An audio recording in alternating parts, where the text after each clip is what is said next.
Good morning. Today we're going to talk a little bit about adventures.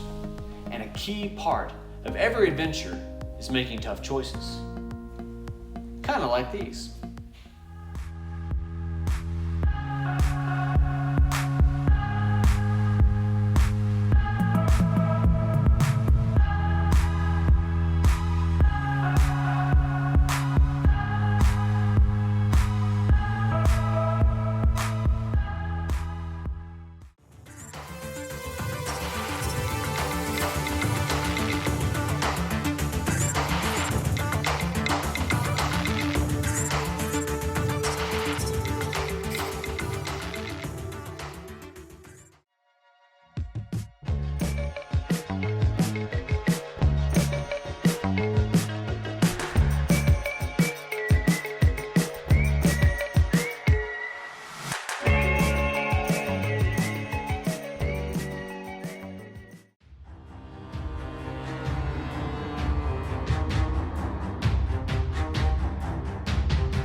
Have you ever seen the Lord of the Rings trilogy?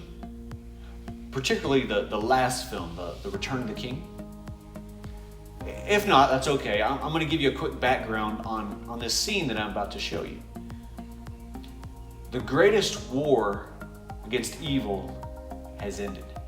It's one of the greatest adventure stories ever filmed or written. And in this scene, we see four hobbits, four little people, return home after helping save the world from an overwhelming evil. They left home as immature boys whose main occupation was getting into trouble and drinking beer.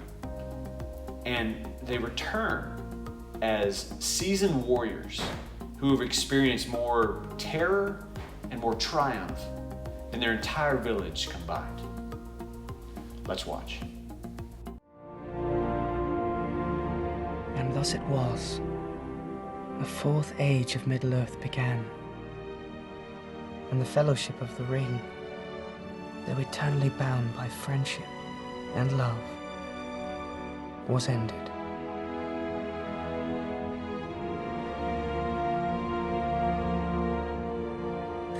Months to the day since Gandalf sent us on our long journey, we found ourselves looking upon a familiar sight. We were home.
Now, in a little bit, we're actually going to watch part of that scene again because I want to see if you noticed some things.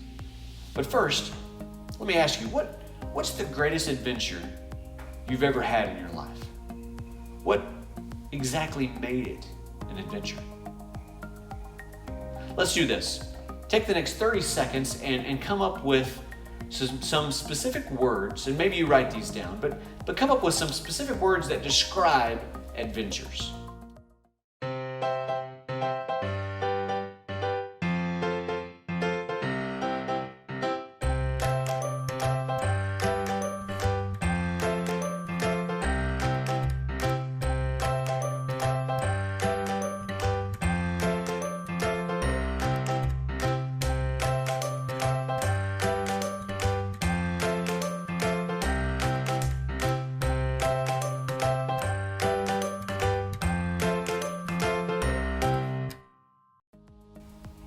Okay, so let's look at your list. What are some of the words you chose? I'm willing to bet that not all of your words are happy words. Some probably describe difficulty. Maybe you chose some words that involve fear. Which leads me to these two questions. If there's no possibility of danger, can something still be an adventure? If there's no challenge to overcome, can it still be considered an adventure? I don't know. What do you guys think?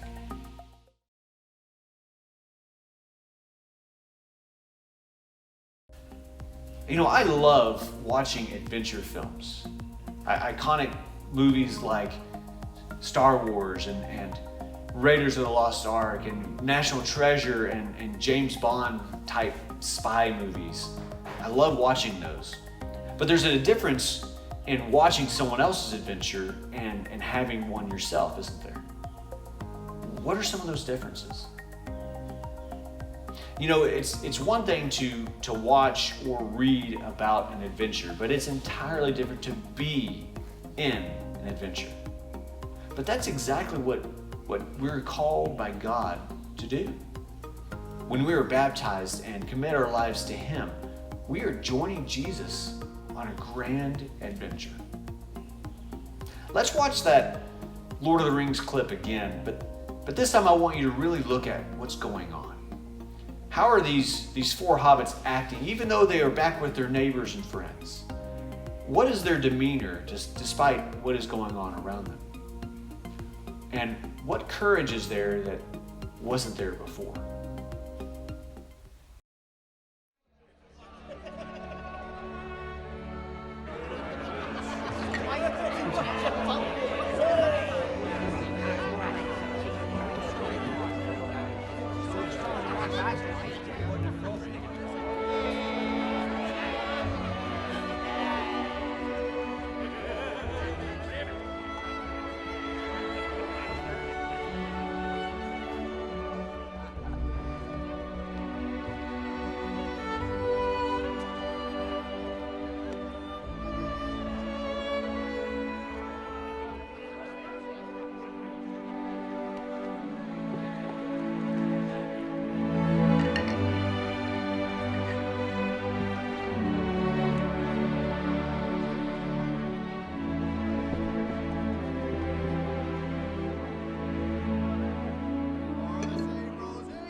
Perhaps you notice that there's a difference between these four men and everyone else.